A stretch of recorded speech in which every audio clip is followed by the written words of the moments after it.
Let's move on.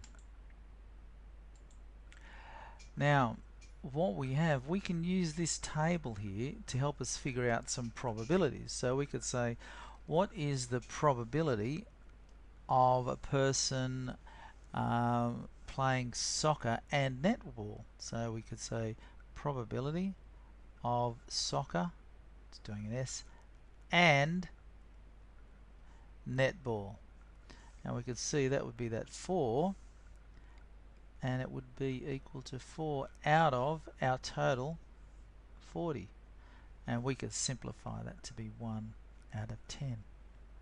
We could also ask ourselves, well, what's the probability that a person plays soccer? Well, that's just this number here. So it would be probability of soccer equals 15 out of 40. And we can simplify that as well. Equals 3 over 8. We could say, what's the probability of choosing someone that doesn't play soccer or netball? And that's that one there. So probability of, we could say, not soccer or netball. And that would be equal to 17 out of 40.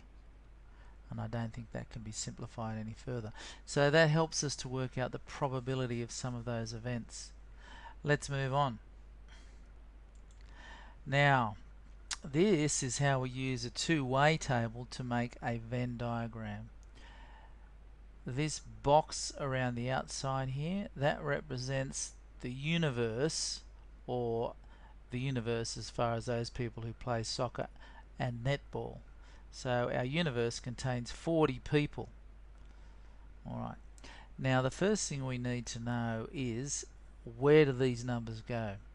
And that's what I'm going to do. The first one to start with is this 4. If you start with that little corner there, you'll never fail. The 4 goes in here. Now what that means is that, see how these two sets, or these two circles, overlap? These two circles, one is for soccer and the other is for netball. Can you see that because there are people who play soccer and netball, 4 people go in there because those two circles overlap? Now the next bit of information we're going to put in is this one here. This is useful too. That's the people that don't play soccer, don't play netball, so they don't fit into these two sets here. So we'll put these just over here. There are 17 people there. Now, these are the people who play netball and don't play soccer. So they're just over here. So there are 8 there. And these are the people that play soccer but don't play netball. So there's 11 there. Now, what we need to do is, if we take all these here and add them up, they should add up to be 40. If they don't, we've made a mistake. So 11 plus 4 is 15. 15 plus 8 is 23. 23 plus 17 is 40. So that does work. And that's a Venn diagram for you. Alright, we're going to have a look at another question now. And that's this one here. This one says, a survey is conducted of 50 people asking who likes coffee and who likes tea. It was found that 20 people like both, 15 people like coffee but not tea, and 10 people like tea but not coffee.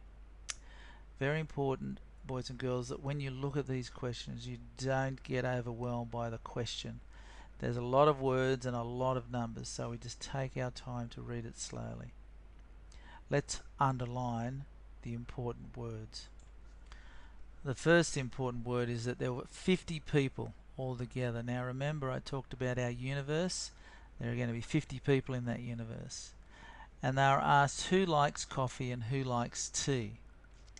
Alright, so they're not mutually exclusive events. You could like coffee and you could like tea. It was found that 20 people liked both. 15 people liked coffee but not tea, and 10 people like tea but not coffee.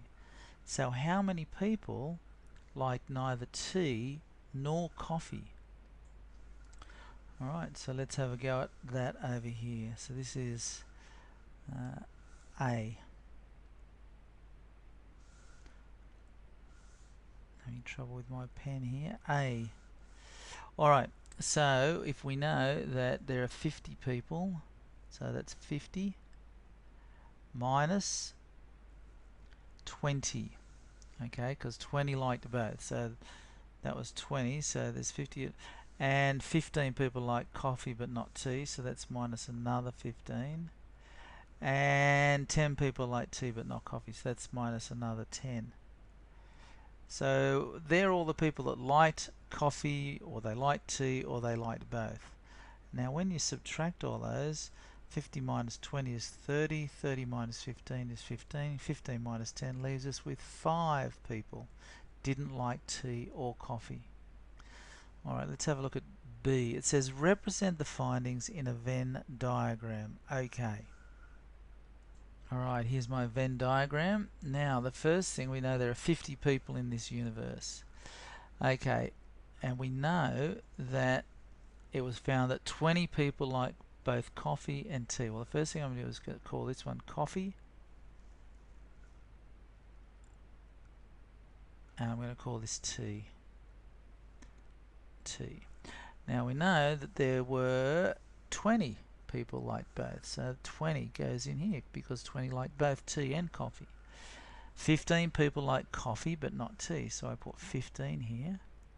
And we know that 10 people liked tea but not coffee, so that 10 must go there.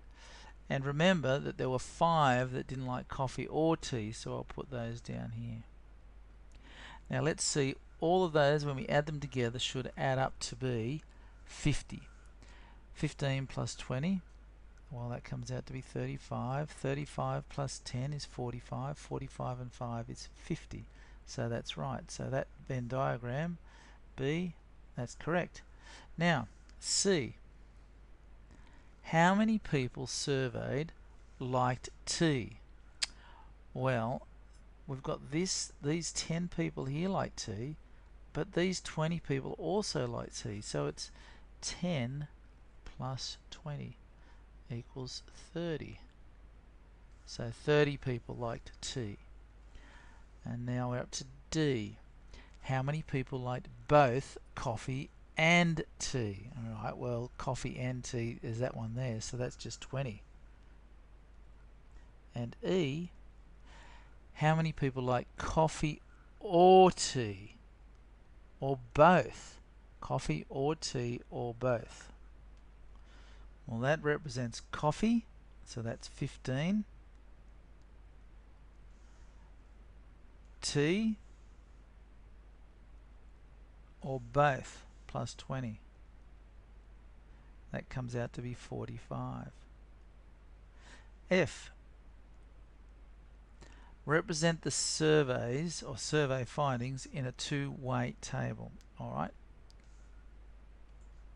Okay, so I've put this two-way table together, and what we're going to do is we are going to put in the bits of information that we know. That's going to be a little bit hard without that Venn diagram, so what I will do is I will do this. Okay, here's my Venn diagram from before.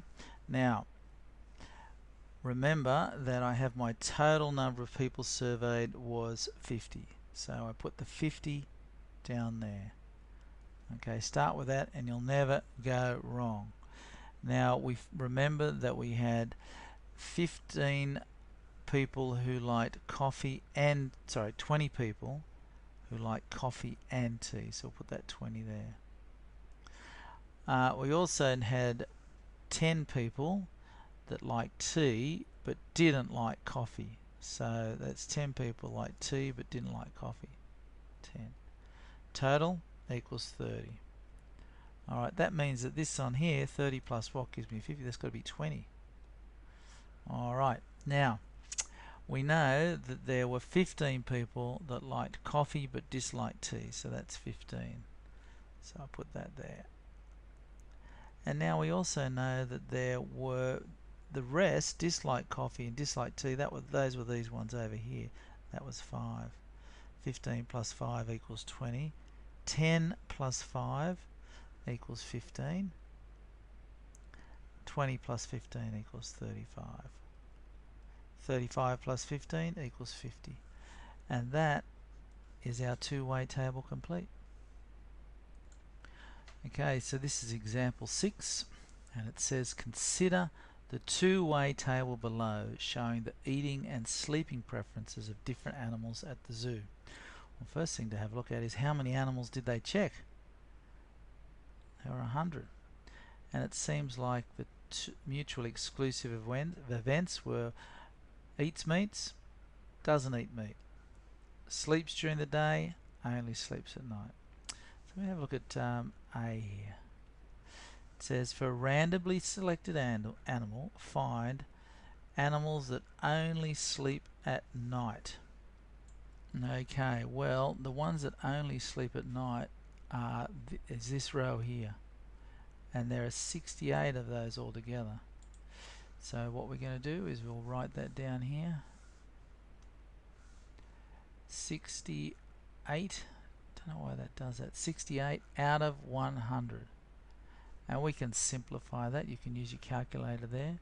So it becomes 17 out of 25. Let's have a look at B. Oh, actually it's not B. It is part 2 of A. So part 2. So that was part 1. Now we're going to have a go at part 2. It says eats meats or sleeps during the day. Okay, so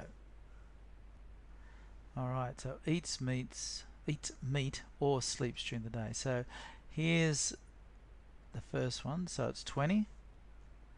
So it's 20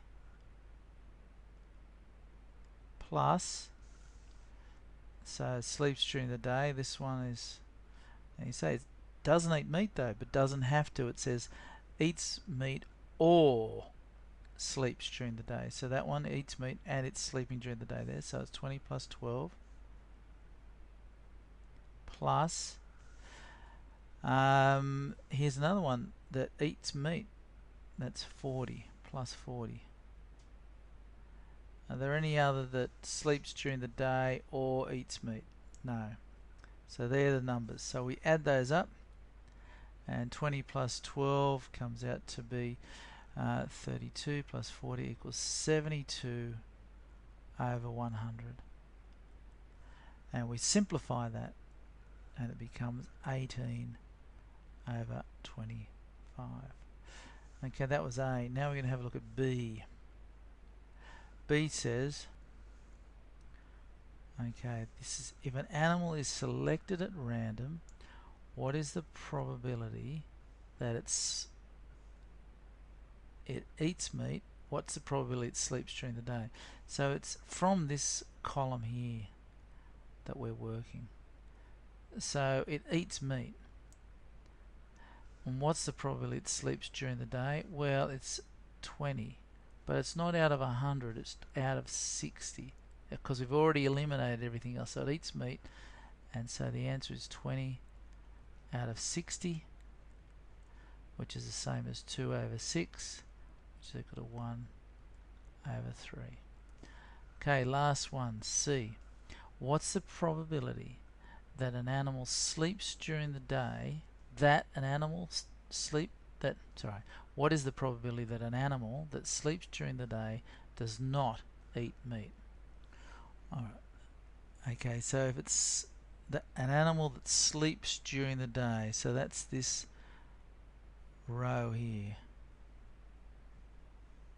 And because we're only interested in animals that sleep during the day, it's going to be out of 32. So what is the probability that an animal sleeps during the day, does not eat meat? Well, that's that one there, so it's 12 out of 32. And when we simplify that, it becomes 3 out of 8. Alright, well done.